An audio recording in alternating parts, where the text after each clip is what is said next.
Hello everyone, welcome back to my YouTube channel VTech Engineering Solutions, the engineer's choice. We can achieve our goals if we have a positive mindset to do the things in which we are interested. Sorry for late videos. Life में कुछ complications थी, मैं फंस गया था, post नहीं कर पाया videos and sorry for that again. ये लाइफ में कुछ प्रिडिक्टेबल है नहीं, बट ठीक है, लाइफ के अपने अलग ही नखरे हैं। लाइफ में सब कुछ प्रिडिक्टेबल हो जाएगा तो लाइफ को जीने का मज़ा ही ख़त्म हो जाएगा। बहरहाल आते अपने टॉपिक पे। आज का हमारा जो वीडियो है वो मटेरियल साइंस से है और अभी तक हम पढ़ रहे थे mechanical properties of engineering material, जिसमें से हम why we need of mechanical properties of engineering material and strength के बारे में पढ़ चुके हैं। और आज का हमारा जो वीडियो है वो ब्रिटलनेस, मैलेबिलिटी एंड डक्टिलिटी के ऊपर है। तो वीडियो स्टार्ट करने से पहले मैं आपको बता दूं कि अगर आपने मेरा चैनल सब्सक्राइब नहीं किया है तो सब्सक्राइब करिए एंड प्रेस करिए बेल आइकन, ताकि आपको आने वाले वीडियोस के प्रॉपर अपडेट मिलते रहें। और जैसा मैंने बताया था, हमारे चैनल में जो है 4 प्लेलिस्ट है। फर्स्ट है computer aided design and drafting से रिलेटेड, जिसमें ऑटोकैड एंड सॉलिडवर्क्स पर भी वीडियो मैं कंटिन्यू बना रहा हूँ। और एक है material science and strength of material and third है मैकेनिकल इंडस्ट्रीज, जिसमें मैकेनिकल इंडस्ट्रीज़ के अलावा भी जितनी इंडस्ट्रीज़ हैं, जो भी नॉलेज मुझे मिलेगी वो मैं आपसे शेयर करता रहूँगा। और जो भी फोर्थ पॉइंट हमारा जो करियर एंड जॉब से रिलेटेड है, उसमें जो भी प्राइवेट सेक्टर या गवर्नमेंट सेक्टर में जॉब अपॉर्चुनिटीज़ होंगी वो हम आपसे पोस्ट शेयर करता रहूँगा। ठीक है, तो आइए स्टार्ट करते हैं आज का video ductility, brittleness and malleability पर। फर्स्ट टॉपिक है हमारा डक्टिलिटी। डक्टिलिटी क्या होता है? तन्यता। किसी सामग्री का या मटेरियल का तन्यता वह गुण होता है जिसकी वजह से हम उसको वायर फॉर्म में कन्वर्ट कर सकते हैं। Ductility is the property of material by virtue of a material gives large degree of plastic deformation before fracture. तन्यता सामग्री का वह गुण है जिसके कारण एक सामग्री फ्रैक्चर से पहले बड़ी मात्रा में प्लास्टिक विरूपण देती है। इसका मतलब ये है कि जब हम किसी मटेरियल पे टेंसाइल फोर्स लगाते हैं तो उसमें इलास्टिक लिमिट होती है, जो उसके बाद जो प्लास्टिक बिहेवियर होता है उसका ग्राफ कितना ज्यादा है, मतलब प्लास्टिक बिहेवियर एक बॉडी कितना दे रही है, वो डिपेंड करता है किसी मटेरियल की डक्टिलिटी प्रॉपर्टी पर। आइए ग्राफ से समझते हैं इसे। देखिए, ये कोई मटेरियल है, सपोज कर लिए स्टील है, इस पे हम टेंसाइल फोर्स पी लगा रहे हैं दोनों तरफ। ठीक, अब इसका ग्राफ देखते हैं। यहाँ पे स्टार्टिंग पॉइंट यहाँ है, यहाँ से हमने स्ट्रेस लगाना शुरू किया। जैसे जैसे हम स्ट्रेस बढ़ाते हैं वैसे वैसे इसमें स्ट्रेन होता है, मतलब विकृति होती है। तो पहला फेज क्या होता है? इलास्टिक बिहेवियर होता है। यहाँ से यहाँ तक अपर यील्ड पॉइंट तक जो है ये इलास्टिक बिहेवियर है। Elastic behaviour in the sense, वही मैंने स्प्रिंग का उदाहरण लिया था। स्प्रिंग को उस लिमिट तक आप खींचिए कि उसको जब फोर्स आप रिमूव कर देंगे तो वो अपने जो स्टार्टिंग में उसका शेप था वो उसमें रिस्टोर हो जाता है। तो उस स्टेज तक इसको प्लास्टिक बिहेवियर बोलते हैं, जो कि अपर यील्ड पॉइंट तक होता है। इसके बाद भी थोड़ी सी नेकिंग होती है, फिर लोअर यील्ड पॉइंट आता है। लोअर यील्ड पॉइंट क्या होता है? ये इसकी यील्ड स्ट्रेंथ होती है, यहाँ तक इसकी सामर्थ्य होती है। इसके बाद ये मटेरियल जो है प्लास्टिक डिफॉर्मेशन में चला जाता है। मतलब पहले इलास्टिक डिफॉर्मेशन हुआ, वहाँ अगर आपने अपर यील्ड पॉइंट तक का स्ट्रेंथ लगा के, फोर्स लगा के या स्ट्रेस लगा के छोड़ दिया, तब तो ये अपने ओरिजिनल शेप में रिस्टोर हो जाएगा।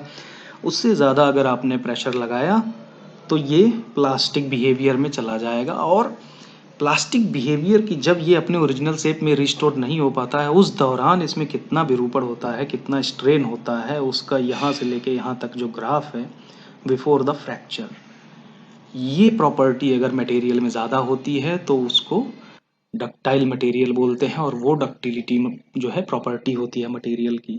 ठीक है, तो प्लास्टिक बिहेवियर के एंड में क्या होता है? मटेरियल टूट जाता है, फ्रैक्चर हो जाता है। डक्टाइल मटेरियल की सबसे खास बात क्या है? Ductile material can be drawn in wire form. हम इसको एक वायर फॉर्म में कन्वर्ट कर सकते हैं। देखिए कैसे करते हैं। सपोज करिए कोई मटेरियल है, ये कोई ब्लू कलर वाला जो मैंने बनाया हुआ है, ये सपोज करिए कोई डाई है, इसमें एक ऑरिफिस बना हुआ है, छोटा सा होल समझ लीजिए। उसके बाद मटेरियल को हम टेंसाइल फोर्स P लगा के इसको खींच रहे हैं और ये वायर फॉर्म में डिफॉर्म हो रहा है easily.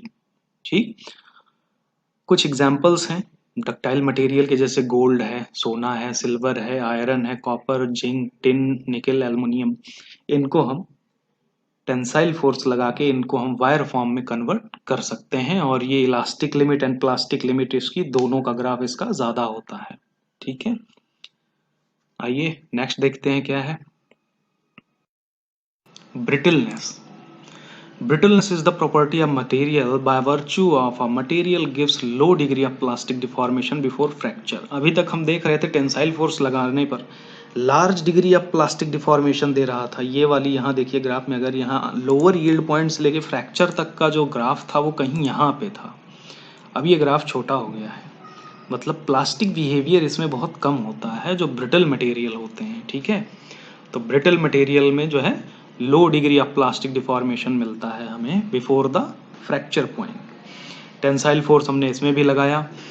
Brittle material are just opposite of ductile material and we can not draw into a wire form. हम इसको ड्रॉ नहीं कर सकते हैं वायर फॉर्म में। ये जस्ट हमारा ब्रिटल मटेरियल जो है डक्टाइल मटेरियल का अपोजिट होता है। ठीक है, जैसे कुछ है एग्जांपल देखिए, कास्ट आयरन है, ग्लास है, सेरेमिक है, ग्रेफाइट है, and some alloy with extremely low plasticity. Plasticity जिसमें कम होती है वो ब्रिटलनेस मटेरियल होते हैं, जैसे ग्लास है, सिरेमिक है, कास्ट आयरन है। जो हमारे घर पे देखिए चीनी मिट्टी वाला जो वो होता है, नल होता है क्या, वो कभी आपने देखा है वायर फॉर्म में, और उसको अगर खींचेंगे भी तो वो बहुत जल्दी टूट जाएगा। तो ये हो गया हमारा ब्रिटलनेस। थर्ड आता है हमारा मैलेबिलिटी।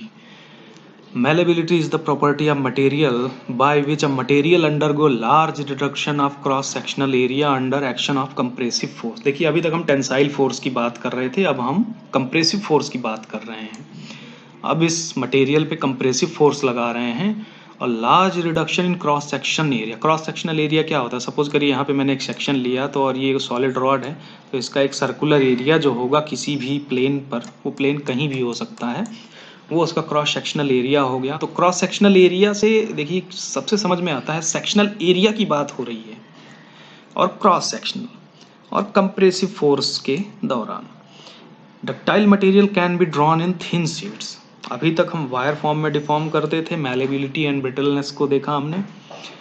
तो ब्रिटलनेस में क्या था, नहीं हो पा रहा था वायर फॉर्म में कन्वर्ट, जबकि डक्टाइल मटेरियल में वायर फॉर्म में कन्वर्ट हो जा रहा था। यहाँ पे क्या है, डक्टाइल जो मैलेबल मटेरियल होता है उसको हम, सॉरी यहाँ डक्टाइल लिखा हुआ है, मैलेबल मटेरियल जो है ये ड्रॉ कर सकते हैं थिन शीट्स में। ठीक है, तो malleability is the property material by which a material give high degree of plastic deformation under action of compressive force. Compressive force के अंदर ये भी हाई प्लास्टिक डिफॉर्मेशन देता है। देखिए यहाँ से जो यहाँ तक का फ्रैक्चर पॉइंट है इसका ग्राफ ज़्यादा है, लेकिन कंडीशन क्या है कि यहाँ पे फोर्स टेंसाइल होना चाहिए, और इस टेंसाइल फोर्स से हम इसमें कोई विरूपण नहीं कर पाते हैं, इसलिए कंप्रेसिव फोर्स का यूज़ किया जाता है। तो डक्टाइल मटेरियल जो होता है जिससे हम वायर ड्रॉ कर सकते हैं, उस मटेरियल में श्योरिटी होती है 99% कि वो मटेरियल मैलेबिलिटी भी रखती है। मतलब अगर किसी मटेरियल का हम वायर बना सकते हैं तो उस मटेरियल से हम सीट भी बना सकते हैं, ये श्योर होता है लगभग। बट मैलेबल मटेरियल जो है उसमें डक्टिलिटी हाई हो, ये श्योर नहीं है।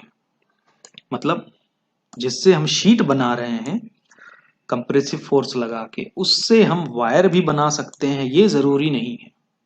ठीक है, कुछ एग्जाम्पल्स हैं हमारे, जैसे देखिए डक्टाइल मटेरियल है और मैलेबिलिटी हाई है, वैसे कुछ एग्जाम्पल्स हैं। देखिए स्टील है, स्टील के आप रॉड भी देखते हैं, शीट भी देखते हैं। एल्युमिनियम के आप रॉड भी देखते हैं, शीट भी है।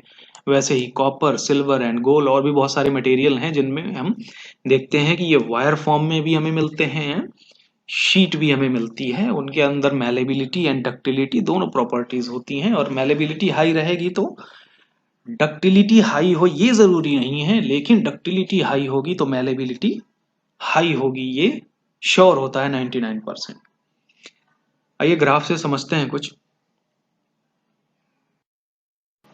देखिए एक स्ट्रेस स्ट्रेन डायग्राम मैंने प्लॉट किया हुआ है। इसमें brittle material and ductile material का हमने कर्व ड्रॉ किया है under the stress and stress. देखिए यहाँ से जैसे जैसे हम स्ट्रेस बढ़ाएंगे, ये डक्टाइल मटेरियल जा रहा है ब्लू वाला, इसमें देखिए इलास्टिक लिमिट काफ़ी है, फिर ये प्लास्टिक लिमिट भी जा रहा है और कहीं बहुत सारा एरिया कवर कर रहा है ये। उसके बाद जाके इसमें फ्रैक्चर पॉइंट यहाँ आता है, जब ये बहुत large degree of plastic deformation दे देता है तब ये फ्रैक्चर होता है, वो डक्टाइल मटेरियल हो गया। लेकिन ब्रिटल मटेरियल में देखिए जैसे ही इलास्टिक लिमिट इसकी ख़त्म होती है, प्लास्टिक लिमिट बहुत ही कम है, वैसे ही यहाँ पे फ्रैक्चर हो जाता है और इस केस में हम कहते हैं कि ये लो डिग्री ऑफ प्लास्टिक डिफॉर्मेशन हमें दे रहा है। यहाँ ये देखिए ये जो रेड पोर्शन है ये बहुत थोड़ा सा डिफॉर्मेशन हुआ है और ब्रेक हो गया है, जबकि ये ब्लू वाला देखिए ये वायर शेप में पहले कन्वर्ट हुआ और बहुत ही यहाँ पे थिन हुआ है, तब जाके ये यहाँ से ब्रेक हुआ है। मतलब प्लास्टिक डिफॉर्मेशन इसमें बहुत ज़्यादा है। आइए कुछ पिक्चर्स के एग्जाम्पल देखते हैं कि वायर फॉर्म एंड शीट्स क्या होते हैं। देखिए हमारे घरों में केबल्स होते हैं, जनरली वायर होते हैं इलेक्ट्रिक के, उसको आप अगर देखेंगे तो उसमें बहुत छोटे छोटे पतले पतले वायर्स होते हैं। ये वायर्स जो होते हैं ये डक्टाइल मटेरियल के एग्जाम्पल्स हैं। और जो शीट्स होती हैं जिससे दरवाज़ा वगैरह बनाते हैं, शीट मेटल के, आपने देखा होगा फैब्रिकेटेड आइटम्स बनते हैं, वो शीट होती है। ठीक है, फॉइल है, फॉइल को देखिए रोल करके रखा हुआ है। अच्छा मैं आपको बता दूं फॉइल, शीट और प्लेट में क्या डिफरेंस होता है। देखिए एमएम में बात करते हैं, जो भी शीट्स होती हैं हमारी 0.6 mm से पतली शीटें, 0.2, 3, 4, 5, 6 तक, उसको हम फॉइल या कॉइल बोलते हैं। ठीक, 0.6 से लेके 8 mm तक जो आता है उनको हम लोग शीट्स बोलते हैं। कई लोग 12 mm तक को भी शीट्स बोलते हैं। उसके बाद जो आता है 16 mm, 20 mm, 25 mm, ये इनको हमें जनरली प्लेट बोलना चाहिए, लेकिन लोग फिर भी इसको सीट बोलते हैं, लेकिन ये प्लेट्स होते हैं। ठीक है, तो ये हमारे एग्जाम्पल्स हो गए। आई होप आपको तीनों टॉपिक पसंद आया होगा और आपको काफ़ी समझ में भी आया होगा। अगर कोई डाउट क्लियर ना हुआ हो तो आप कमेंट सेक्शन में ज़रूर कमेंट करें, मैं आपको पर्सनली उस चीज़ के बारे में समझाऊंगा। ठीक है, और अभी तक अगर आपने मेरा चैनल सब्सक्राइब नहीं किया है तो प्लीज़ सब्सक्राइब करिए, बेल आइकन प्रेस करिए, ताकि आपको आने वाले आगे के वीडियोस के अपडेट प्रॉपर मिलते रहें। और बने रहिए मेरे चैनल बीटेक इंजीनियरिंग सॉल्यूशंस के साथ। आप लोगों का बहुत बहुत धन्यवाद।